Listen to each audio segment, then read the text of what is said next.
স্বাগতম আপনাকে, আপনি গ্রহণ করুন আমাদের আন্তরিক অভিবাদন। হে মহান কর্মবীর, প্রত্যাশাপত্রে আপনার রাজপথের সংগ্রাম, আন্দোলন বা দাবি আদায়ে সকল কর্মকাণ্ড তুলে ধরা অসম্ভব। আপনার প্রতিটি দাবি আদায়ে আন্দোলন একটি ইতিহাস ও কর্মযোগ্য।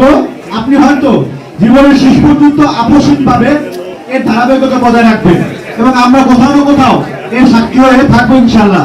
এ আমাদের স্বপ্ন, এ আমাদের প্রত্যাশা। হে দেশ দরদি, এই আয়োজনে নানা ত্রুটি পিছনে থাকা অস্বাভাবিক কিছুই নয়। আপনি এই বাইরে আয়োজন বাদ দিয়ে আমাদের অন্তরের প্রীতি ও শ্রদ্ধা গ্রহণ করুন। পরিশেষে পরম করুণাময় মহান সৃষ্টিকর্তার কাছে আপনার সুস্বাস্থ্য, সদায়ু, সুখকর জীবন ও সফলতা কামনা করি। আপনার মনোমন্ডল শেরেবাংলা আইডিয়াল স্কুল।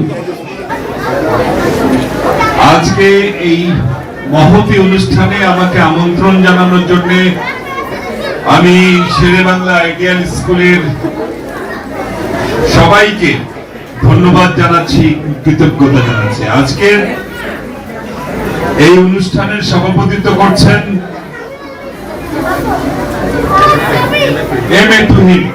এখানে আপনাদের সামনে আমার পাশে যিনি আছেন আলহাজ নবিউল্লাহ নবী ভাই, মোহাম্মদ জাকির হোসেন, মহাসচিব শিক্ষক কর্মচারী ঐক্য জোট, শেখ মোহাম্মদ মিজানুর রহমান, সভাপতি কিন্ডারগার্টেন শিক্ষক সমিতি এবং স্থানীয় নেতৃবৃন্দ।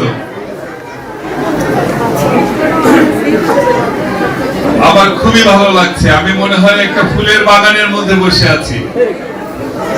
ছোট ছোট বাচ্চারা আজকে আমাদের চারিদিকে ঘেরাও করে আছে। কিছুদিন আগে পুলিশ আমাদের ঘেরাও করে রাখতো, ভীষণ খারাপ লাগতো। এখন বাচ্চারা, ফুলের মতো বাচ্চারা আমাদের ঘেরাও করে আছে। মনে হচ্ছে ইয়াসিনের রক্ত বৃথা যায়নি।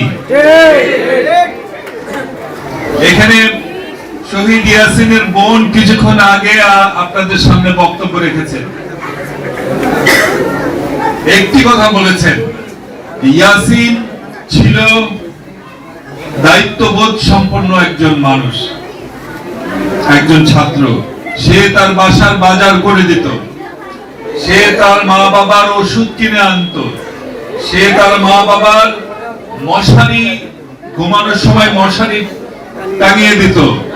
সেই ইয়াসিন আজ আমাদের মধ্যে নেই, কারণ যে দায়িত্ববোধ থেকে সে তার বাবার মশারি টাঙিয়ে দিত, ওষুধ খাইয়ে দিত, সেই দায়িত্ববোধ থেকে সে দেখেছে যে আমাদের দেশের যেখানে মেধাবী সন্তানদের সরকারি চাকরি পাওয়ার কথা, সেই সুযোগকে নষ্ট করে দিয়ে একটি সরকার তার দলের লোকজনকে চাকরি দেওয়ার ব্যবস্থা করেছে। অর্থাৎ মেধাবী ছাত্র ছাত্রীদের চাকরি পাওয়ার সুযোগ কমে গেছে।